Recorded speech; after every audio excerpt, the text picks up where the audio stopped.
ہندوستان سے 31 طیاروں کے ذریعے 9,986 عازمین حجاج مدینہ منورہ پہنچ چکے ہیں۔ ہندوستان کی الگ الگ ریاستوں کے عازمین کا حج کی ادائیگی کے لیے سعودی عرب روانگی کا سلسلہ جاری ہے۔ حج کمیٹی آف انڈیا کی جانب سے عازمین کو سعودی ایئر لائنز، ایئر انڈیا اور ایئر ایشیا و دیگر کے ذریعے سعودی عرب روانہ کیا جا رہا ہے۔ مدینہ منورہ میں 8 دن قیام کرنے کے بعد حجاج اکرام مکہ مکرمہ روانہ ہو جائیں گے۔ دنیا کے مختلف ممالک سے فریضہ حج کی ادائیگی کے لیے سعودی عرب آنے والے عازمین کو تمام تر سہولیات فراہم کرنے کے اقدامات زور و شور سے کیے جا رہے ہیں۔ حج آفیسرز اور طبی عملے کا مکہ مکرمہ اور مدینہ منورہ میں تعین کیا گیا ہے۔ سعودی عرب کی وزارت حج و عمرہ نے عازمین کو سعودی عرب میں ممنوعہ اشیاء جیسے تمباکو گٹکا سے اجتناب کرنے کا مشورہ دیا ہے تاکہ وہ ایئرپورٹ پر کسی بھی قسم کی پریشانی میں مبتلا ہونے سے محفوظ رہ سکیں۔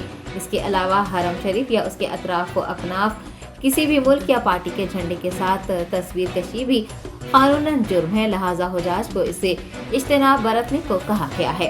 بتایا گیا ہے کہ 30 مئی کو ہندوستان کے عازمین کا پہلا قافلہ مدینہ منورہ سے مکہ مکرمہ کے لیے روانہ ہو جائے گا۔ حجاج اکرام کو اپنے ساتھ غیر ملکی کرنسی، قیمتی تحائف، نقد رقم اور سونے چاندی کے زیورات نہ لانے کا مشورہ دیا گیا ہے۔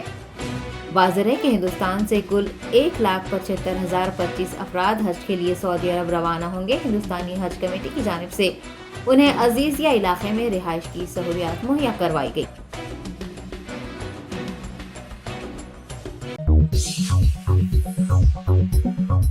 Entering Success College is the beginning of your wonderful journey to reach your dreams.